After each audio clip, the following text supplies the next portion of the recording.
Acknowledge me, the one. Hello, everyone, and welcome to Kick It to Scoops. I'm your host, Scoops, the sole admin of Scoops. The AFL this week, the Saints are going back-to-back. Are the Saints going to win the next two games against Richmond this week and then Essendon, and then the Giants in the last round in Sydney? The round 24 fixture is out. I'm just going to briefly mention the matchups very quickly. If you want to read it properly, go on my Facebook posts on there. Thursday night in round 24 will be Essendon Carlton at the MCG Thursday night. Unbelievable. Friday night, doubleheader, rubbish. Collingwood Melbourne at the MCG at 9. And same for Adelaide and Gold Coast at Adelaide Oval. Saturday, 1:20 at Marvel. It's North and Adelaide. Richmond Geelong, 4:15 at the MCG. West Coast Sydney, 7:35 p.m. Victorian time, Saturday night. Sunday, 12:20 at NG Stadium. It's the Giants and the Saints. Ridiculous time slot. I'm not happy with that. Western Bulldogs and Fremantle, Marvel, 3:15. Then Sunday night, Brisbane Hawthorn at the Gabba, 7:20 p.m. Victorian time. And Wednesday night, because of the game, was a cyclone in Queensland at the time of the opening round. Gold Coast will host Essendon at People's First Stadium on a Wednesday night at 7:20 Victorian time. So that's the fixture there for you for round 24. Now, the big news that happened yesterday, Simon Goodwin was sacked from the Melbourne Football Club. You know, and now, as of this recording, I've just found out that Carlton are organising a board meeting, an urgent board meeting.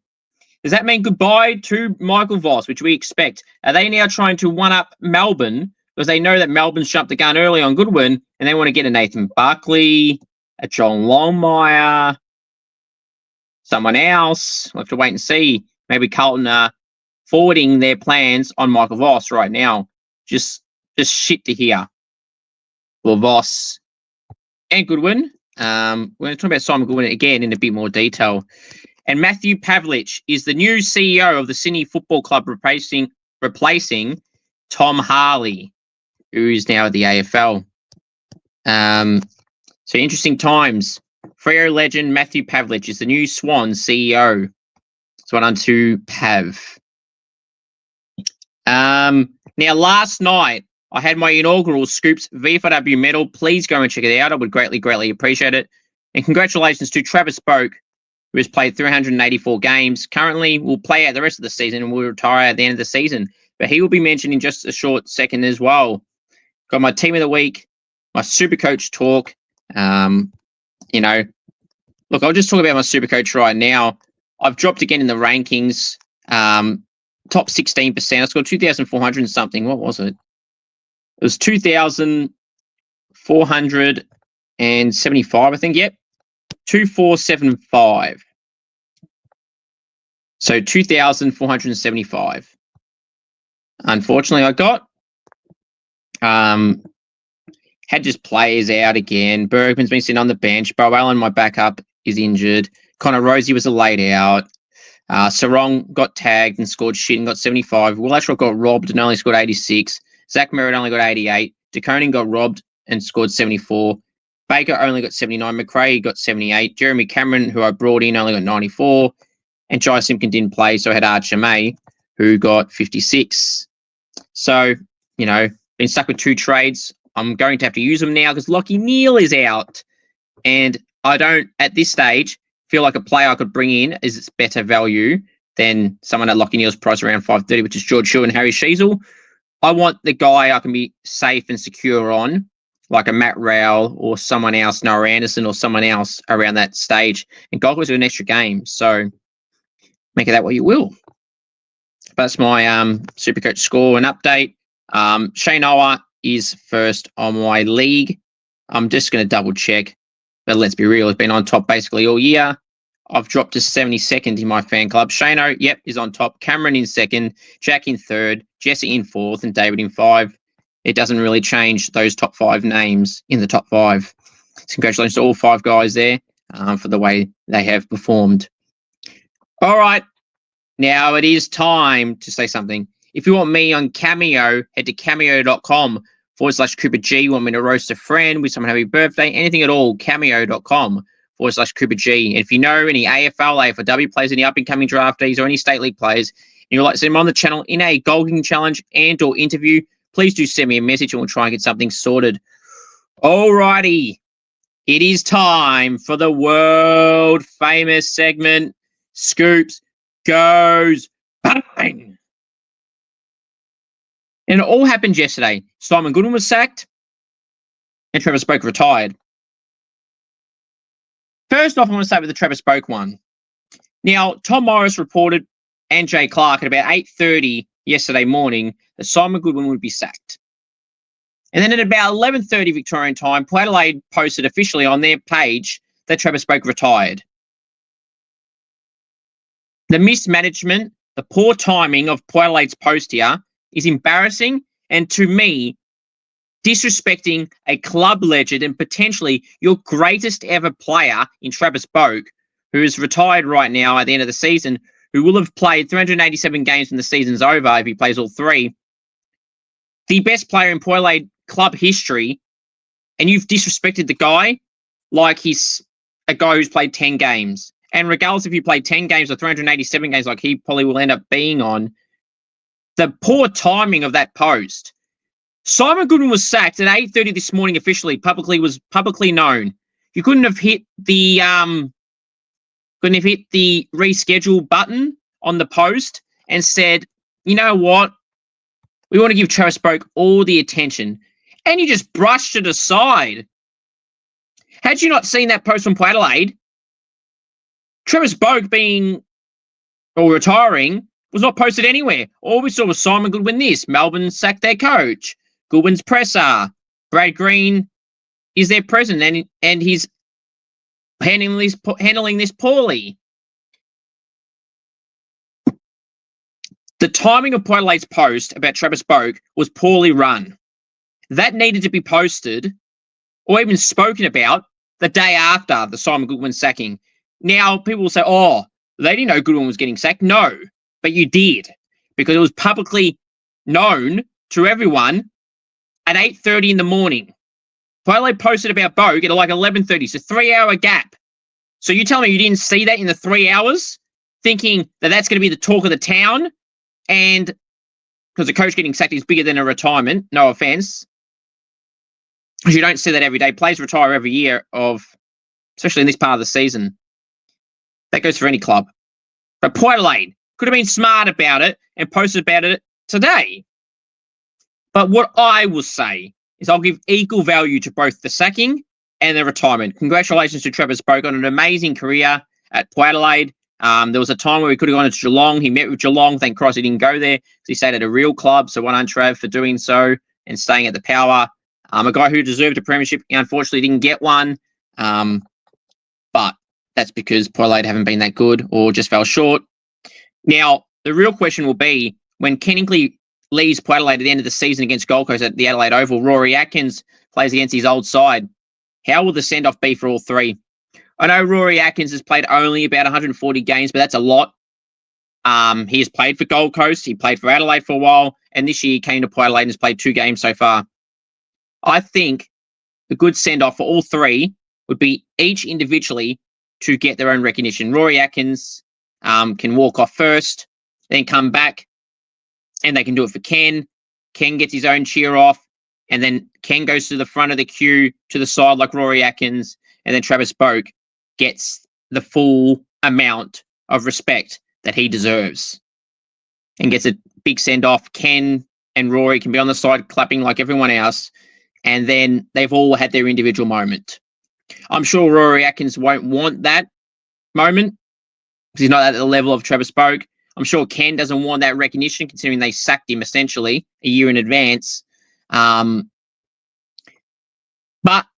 Ken's a great guy. I'm sure Ken won't want it, but he does deserve it, and so does Rory Atkins as well. So congratulations to Travis Boak, Rory Atkins, and Ken Hinkley on their playing and coaching careers. Well deserved. Now, Simon Goodwin being sacked. Whether you think it's a right call or not, okay, that's irrelevant to what I'm about to say. Did I think he should have been sacked? Yes. Is he the big problem there? No. The problem's on the players and the coach and the club. The They have no stability there.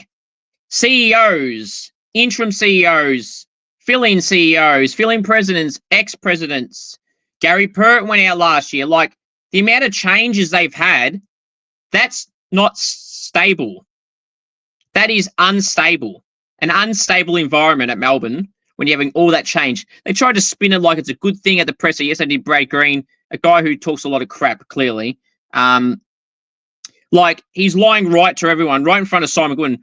What genius made Simon Goodwin go out there? You just sacked the guy and you're making him stand there and trying to embarrass the guy.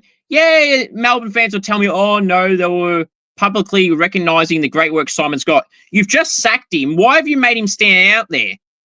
Why won't you let Simon have his own moment? Why have Brad Green there, the guy who sacked you, basically, trying to be nice to you now? He just dumped you, and now he's trying to be nice to you to make himself look good.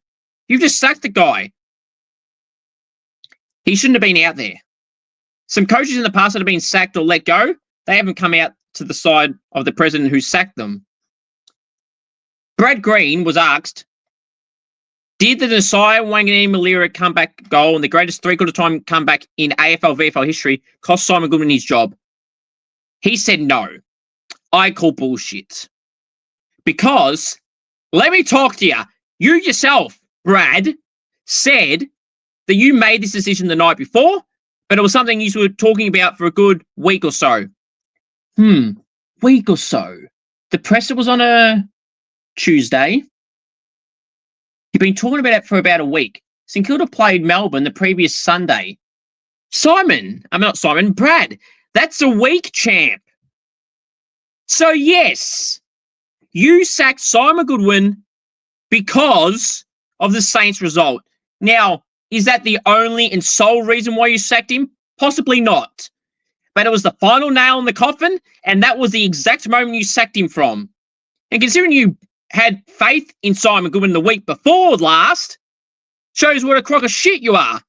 You're lying right now, or you lied to Simon Goodwin last week? Which one was it? And I got the good feeling that you lied last week. Sorry, yesterday. You lied yesterday by saying that the Saints game wasn't why you sacked Goodwin. You were probably pondering that decision before the Saints game, and you saw that and you thought, nah, we're not having this shit. Nah, how do you lose from here? Out. And they just took a week to make the decision because their interim CEO is not even in the country, and Brad Green needs the whole board to make a decision as well. So it took that week. That week you speak of was your week to make up your mind. And what happened a week ago? Saints beat Melbourne in the biggest comeback in AFL-VFL history from three-quarter time, 46 points. That was the moment you sacked him. But you had to get the group, the board, the CEO, the interim CEO on board and everything. Alan Richardson, the same. You wanted to get them all on board and you sacked him. So don't bullshit me because I ain't falling for it. I know you got Melbourne fans trying to believe your crap, but I'm not believing it. Now, who will you get? Nathan Buckley's there. John Longmire's there. Do you go an untried coach? Troy Chaplin's going to coach the last 3 games. Simon Goodwin was asked if he wanted to coach the last 3 games. That's a real slap in the face. So you sack someone and want them to do your job. That's your job to find someone now, which you have. Not Simon Goodwin's problem. That's your problem. I know a lot of people that would, if they got sacked from something and they're like, oh, we're sacking you, but can you work your next few days? I'll tell you to get staffed. Now, if I was Simon Goodwin, I probably would have said, yeah, I will. For one reason. I would start making moves you didn't want to make. So I'm going to throw a random hypothetical example here. So, for example, there was a young player that hadn't played a game that you were not wanting to play because you felt like it wouldn't help your job. Play those players now. An example. Now, obviously, he's got great support from Max Gawn and Jake Melksham in particular. But for example, maybe you go to Tom Campbell and say to Max, I really want to give Tom Campbell a go and see how it goes for the future of the club if 2 rucks work. Because we haven't tried it before, really. Pre or post Brodie Grundy. So I want to give it a go.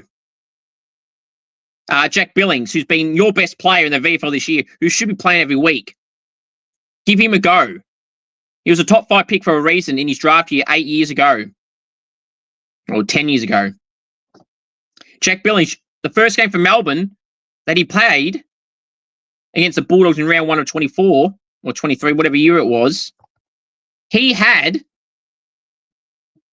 like 3 goals and 27 touches and like 14 marks. Should have been playing. His VFL form is warranting selection. They're moves that should have been made. And they're the moves I would be making if you decided to stay for the 3 weeks.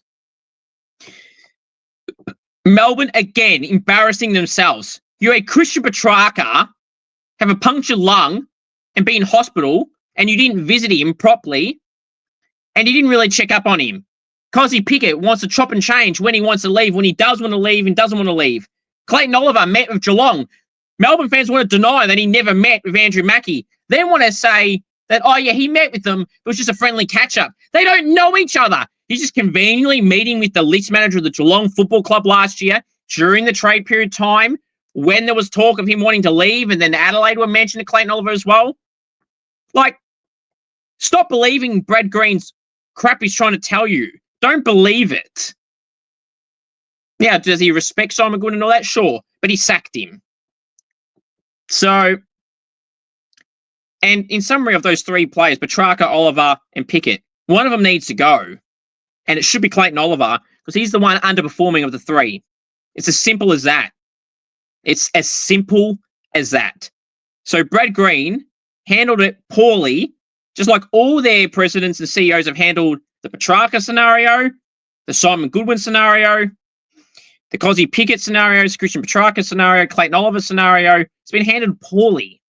Absolutely poorly. And that is all on Brad Green and those people in charge in those positions that have done that with those people in the last year or 2. Since the Petrarca incident on Queen's birthday, or King's birthday, sorry, last year when punctured lung for Petrarca, when they sent him back out there, that's where it started, the downfall of Melbourne and their handling of a lot of things. So to Brad Green in particular, lift your game. It's pathetic. Hope you all enjoyed that edition of the world-famous segment, Scoops Goes Bang. Now, it is now time to go through my Scoops Round 20 AFL Team of the Week. From the back line, the pockets, Ryan Marrick and Hunter Clark. Full back, Harris Andrews. Half back line, the flankers, Colby McKercher and Lockie Ash. Centre half back, James Sicily. Wingers, Max Holmes and Harry Sheasel. Centreman, Patrick Cripps. Half forward line, the flankers, George Hewitt and Bailey Fritsch. Centre half forward, Aaron Norton. Forward pockets, Logan Morris and Rolly Thilthorpe. Full forward, Sam Darcy. Ruck, Brodie Grundy. Rovers, Nasiah Wanganeen Malira and Noah Anderson. Interchange, Rowan Marshall, Haynes, Will Ashcroft, Hugh McCluggage and Lockie Neal. The emergencies, Tom McCarthy, Ben King, Ruben Ginby, Josh Battle and Mac Andrew. Now, Lockie Neal will miss the rest of the home and away season with a calf tear or something like that. A low-grade one, I think. He's out for 3 to 4 weeks. So he won't play the rest of the home and away season, will Lockie Neal. So that's a big blow for the Lions. I'm going to put my team of the week on the screen for you all right now to see. Where is it? There it is. So Logan Morris and Patrick Cripps make the poster this week. Reasons for these selections, I think it's pretty simple. Ryan Marrick is West Coast best player, and you could argue he's in the top 3 players on the ground in their loss to Melbourne. Kicked a goal in 29, was really good off the half-back line. Harris Andrews had 19 1%ers. That's amazing. Hunter Clark had 25 disposals off the half-back line.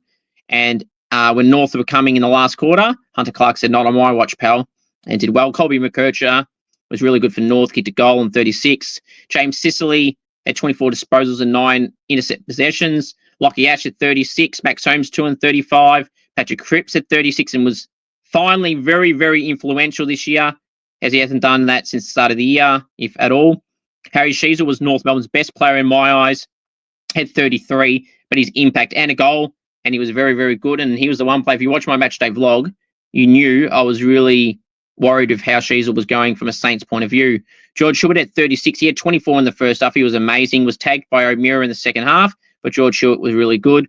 Aaron Norton kicked 6, so he's in. Bailey Fritsch kicked 2 and 20. He'd done well. Or 21, sorry. Logan Morris kicked 6. Sam Darcy kicked 5. And Riley Thilthorpe kicked 4. All self-explanatory there. It's particular Darcy and obviously Logan Morris, who was best on ground in their win over the Pies. Where else? So we got the ruck. Brodie Grundy had 39 disposals, like 38 hit-outs, 22 contested possessions, so many clearances and tackles. It was an obvious choice for me. Nasiah Wanganeen-Malira had 36 disposals. He was very influential through the midfield yet again. Wasn't as Noah Anderson had 38. He had 36. He had about 24 at half time. That was still very good. Rowan Marshall had Grundy not had 39 disposals. Would have been the starting ruck. He kicked a goal. Had 24 disposals, had 38 hit-outs. He destroyed Bryn Teakle. Haynes was really good for the Blues in the back line, having 23 disposals and about 9 intercept possessions. He was really, really good, and their close loss to Freo.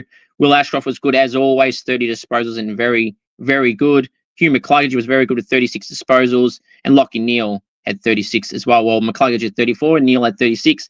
Tom McCarthy was the next half-back to be chosen. Ruben Jimby, Josh Bell and Mac Andrew, the next taller defenders, and Ben King, who kicked 4, was the next key forward in the conversation. No Jeremy Cameron. Yes, he got 6 goals, but they were cheap goals looking for handballs. So realistically, he didn't earn it. And I know people who haven't even given him a vote as well. So why would I put him in the team of the week for? It's as simple as that. That's my team of the week. So let me know what you think down below. Right. So now let's go review and preview the games just gone and upcoming to wrap us up. I expect Michael Voss to be sacked sometime this week or before the end of the season is over. So let's review the round 20 games, shall we? Yeah, it was an interesting round this week. But yeah, it is what it is. So, yep. Western Bulldogs 132 smashed the Giants 44G. It feels like a long time ago. 88 points. The Bulldogs were very good. Tim English was really good in the ruck. He was probably the next ruck to be chosen as well. Like 22 disposals. Darcy and Norton were really good up forward for the Giants. It was Lockie Ash and Lockie Whitfield. They were their best 2 players, and Jake Stringer as well. Friday night at the Adelaide Oval, Adelaide 101 to Hawthorn 87. It was Rankin, it was Dawson, it was Peatling, it was Worrell, it was Curtin, were their better players, and Riley O'Brien. Lloyd Meek, James Sicily, and Jack Ginnivan were some of Hawthorn's better players, but the Crows got the job done in a very close game, a high-scoring affair. They just took advantage of the wind, Adelaide, on the one side. It was a scoring end, and Adelaide took advantage of it. In the quarters, they were not on the scoring side. They got a few goals here and there where Hawthorn really didn't, and that was the difference, 14 points. So the Crows got the job done. Melbourne 139 and West Coast 56. Melbourne by 83. First quarter was all right for West Coast, and then it went downhill from there. But Tom McCarthy, Tim Kelly, and Ryan Marrick were their very good players. And Campbell Chesser, I thought, played really well. For Melbourne, it was Max Gawn and Jai Cully in the second half in particular, and Bailey Fritsch and Petrarca were some of Melbourne's better players. Gold Coast 107, Richmond 23. Gold Coast by 84 points. Look, Richmond kicked 2 goals, 11. That was very bad. Ryan Mansell got a goal late in the last 5 minutes of the game. So basically for the whole game, they scored 1 goal, which is just unacceptable. It's really bad. You can be rebuilding, but the score like that is very bad. And Gold Coast 107, they could have scored a lot more than they did. And they won by 84 points. It was Rowell, it was Anderson, it was Ben King, it was Mac Andrew. So they just did really, really well. Gold Coast, so got the job done and needed to do what they needed to do. Sydney 68, Essendon 54, the Swans by 14 points. Look, don't get it twisted. That's a Jacob Fatu reference in WWE. Essendon were all right, and Sydney got away to like 20-something points, and then Essendon came back late, but just couldn't capitalise on their opportunities going forward. Zach Merritt was really good. Andrew McGrath was really good. For the Swans, it was obviously Grundy. It was McInerney as well.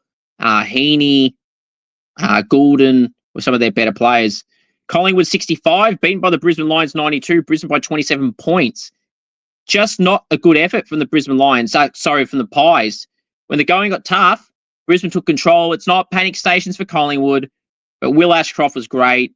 McCluggage, Neil, Morris, Zach Bailey, fantastic. The Dacos brothers were okay, mainly Josh. Tim Membry played his part up forward. Darcy Cameron was okay. Darcy Fort does better on his own, and Darcy Fort was really good in the ruck. Brisbane need to stick to Oscar McInerney in the twos, and Darcy Fort in the ones. Brisbane got it done. Brisbane do well at the G. They got payback on Collingwood from previous encounters, so what done to them. Saturday, the Saints 78, North Melbourne 69, the Saints by 9 points. Look, people have been waiting for me to talk about this. Look, we got the win, and that's all that matters. To get 2 wins on the board is good confidence, but yeah, it wasn't convincing at all. We always had the lead, but never really blown them out, which is a credit to them. We got it to 20 points once, and they got it quickly straight back to under a goal or around 10 points or less. So, you know, it is what it is. It's disappointing, but that's how footy works sometimes. Just get this year over with. Sinclair was fantastic. Malira was good. I thought Jack Higgins was really good, kicking 3 as well. Hunter Clark was really good off the halfback line with 25. Max Hall was terrific yet again and warranted his selection and 2-year deal. Hugh Boxall, the box, got a 3-year deal as well. He deserved it. Well, Maxwell got 2 and Boxall got 3. Bring in Paddy Dow, for the love of God. Bring Paddy Dow. Bring in my man, Paddy Wow, who had been through hell this preseason. And people don't understand the hell he had to be through, the infection he had, and to not know where his football and life was going. So it's great to see Paddy back out there. He's played VFL now for 5 to 6 weeks. He's got over 25 touches each game. He's had multitude of games over 30. Bring him in, Ross. Bring him in. Please. Bring him in. Bring back Paddy Wow against Richmond this week at the G. But a win nonetheless. McKercher and Sheasel were North's best 2 players. And by the way, I didn't mention, but please welcome back the world famous segment Scoops Goes Bang. Cam Zuuhaar is so lucky that Rowan Marshall wasn't KO'd. That was a dirty, dirty act from Cam Zuuhaar. Always been a dirty player. He's learned from Tom Stewart, his fellow number 44. I'm biting my tongue here. That was very dirty, and I'm very angry with that. Cam Zuuhaar has always been a player that tries to hit players when they're not watching or smash into people. You can be a tough, physical player all you want, but not in that manner. A very dirty player is Cam Zuuhaar, and I don't like how he acted there to Rowan Marshall. He's very lucky Rowan Marshall wasn't KO'd. Because if he was KO'd, that better be 8 weeks. Because that was a dirty act. A very dirty sniper act from Cam Zuuhaar. And you need to pull your head in. Because this ain't the first rodeo where you've done this type of shit to players. And you need to get that out of your game. No wonder Sydney didn't want you. They pulled out their contract offer. They were desperate for forwards, and they still are. And they pulled out of wanting you. Probably shows more about you than it does Sydney. Pull your head in, Cam. Pathetic. Not saying you're a mean person, but on the football field, very dirty. Hope you all enjoyed that. So yeah, Geelong did what they had to do. 153, Port Adelaide 65. Geelong by 88 points. This was even at quarter time. At quarter time, the scores were level. So 88-point differential after quarter time is pathetic from Port Adelaide. But Rosie was laid out there, captain of illness. Zach Butters was well tagged. And this is probably a sign of what's to come for Port Adelaide. When Butters and Rosie don't do well, they are terrible. So Naz, don't go to Port Adelaide because that's what you're going to be dealing with. Just a recommendation, mate. But in saying all that, Geelong fans carrying on about Jeremy Cameron. Welcome back. Scoops Goes Bang. Geelong fans carrying on going about Jeremy Cameron's going to get 100 goals. He's going to kick 100. How about you worry about winning the games first? He still needs 25 goals in 3 matches to get that milestone. He ain't getting it. He's just not getting it. Look at Geelong. You should worry about the game more worrying than handing him 100 goals because he wouldn't deserve it. Let him earn it. If he earns it the right way, then all credit to him. But if you're handballing every shot to him like they were on the weekend, he don't deserve it. And the arrogant Geelong fans who were talking about their flag contenders because you beat Port? Pull your head in. You beat Port, who got all these injuries, like 12 players on their injury list. Rosie didn't play. Butters was tagged. And calling themselves they're going to win the flag. What, because you beat Port Adelaide? Oh, congratulations. We beat Port too. Look where we are. Congratulations. You're being arrogant. What a surprise. You're whinging about umpiring. What a surprise. Geelong fans never change, do they? They whinge about umpiring. They are arrogant. And they complain about free kicks. Yet they're the most protected club in the competition. Pull your head in, Geelong fans. And embarrassing. And the Geelong players who are trying to hand Jeremy Cameron 100 goals, let him actually earn it. Pathetic. It's embarrassing. The last game to go through, Max Holmes was really good for Geelong. The last game to go through is Fremantle 94, Carlton 67, Freo by 27. Now, don't get it twisted. Jacob Farr 2 reference again. Carlton were the better side for 3 quarters. It's as simple as that. They were on the scoreboard in the first half, and in the third quarter, Freo, I think, just got ahead. But at 3-quarter time. But Carlton were in it. Cripps and Hewitt. And Harry O'Farrell, unfortunately, has done his ACL, so we wish him all the best. That's just shit news for Harry O'Farrell, who kicked his debut goal about 10 minutes prior to doing his ACL. So you have your great moment in your life, and then you have your shittest moment in your life, or one of. So we feel for Harry, and we wish him all the best in his recovery. It leaves a hole in the back line for the future as well. Wiedering needs support. Silvani's not there next year. Haynes will be there next year, most likely now.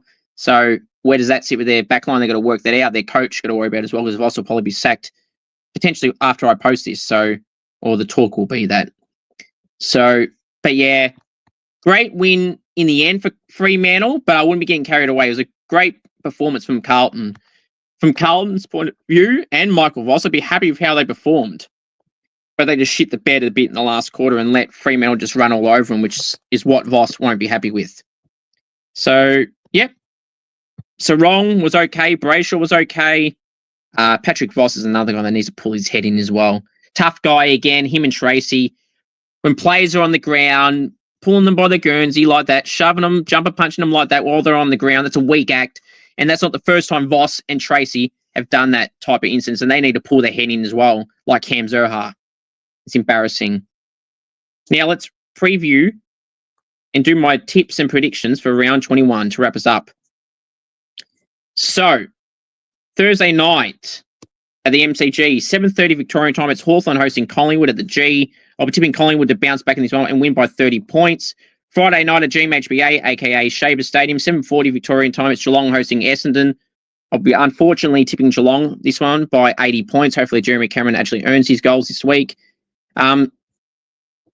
Saturday, 1:20 at the G. It's Richmond hosting the Saints, 1:20 Victorian time. I'll be obviously tipping my Saints in this one by 30 points. We do play all right at the MCG. And congratulations to the great man, Jack Steele, in game 200.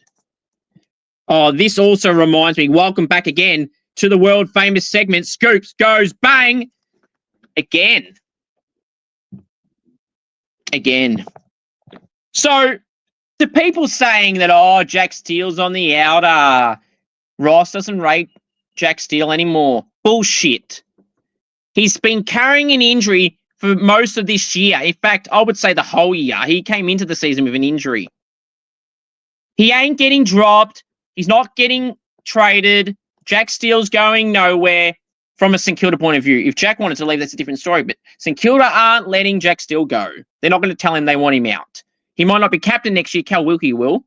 You can bookmark this. What are we? The 6th of August, 2025. Cal Wilkie will be the captain of the St Kilda Football Club in 2026 and beyond. But Jack Steele has been carrying an injury. Ross detailed it. Jack's mentioned it. They wanted to make him fully prepared for his milestone game this week against Richmond. Jack Steele, a warrior, a leader, a superstar, a ripper guy who presented me with one of my cricket milestone awards I had last year or the year before.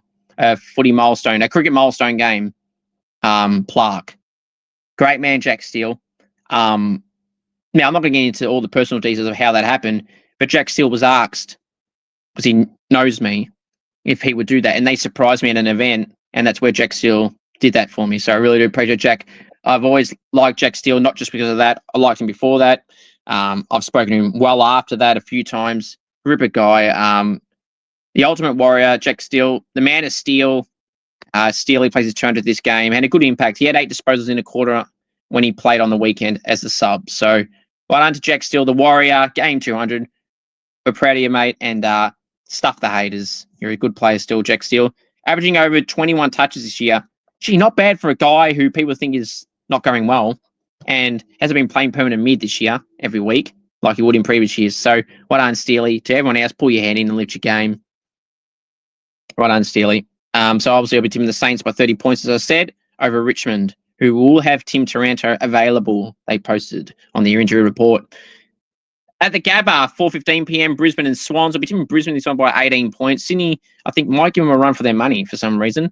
Saturday night at Marvel Stadium, 7:35 p.m, Victorian time, it's Carlton and Gold Coast. Gold Coast will win by 55 points.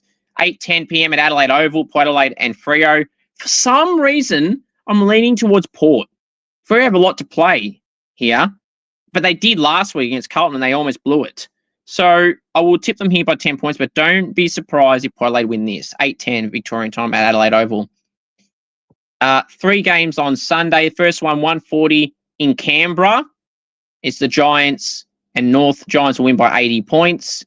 Melbourne Bulldogs, the MCG, 3:15 p.m. Victorian time. Troy Chaplin will be the coach for Melbourne for the 3 games. Melbourne and Bulldogs at the MCG. I'll be tipping the Bulldogs in this one by 10 points. I don't rate Bulldogs at MCG, but they're playing Melbourne, so they'll win, or you would think. 5:10 p.m. at Optus Stadium. It's West Coast hosting the Crows. The Crows will win by 45 points. My final thoughts are simply this. Go and check out my Scoops FIFA medal show, which was last night. One of my favourite videos to do each and every year is the Scoops medal of all the leagues I do it for. Now the VFW, AFLW, and AFL as well. And if you want me on Cameo, head to cameo.com/Cooper G. Want me to roast a friend and wish someone to have a birthday, anything at all, cameo.com/Cooper G. And if you know any AFL, AFLW players, any up-and-coming draftees, or any state league players, and you want to see them on the channel in a Golging Challenge and or interview, please do send me a message and we'll try and get something sorted. Thank you all for watching. And until the next video, thank you and go Saints. And stay tuned to all my content that'll be coming throughout the next month or so. Trade period draft, AFLW, VFW still. It's going to be some good ones, Golging Challenges and interviews as well. Thank you.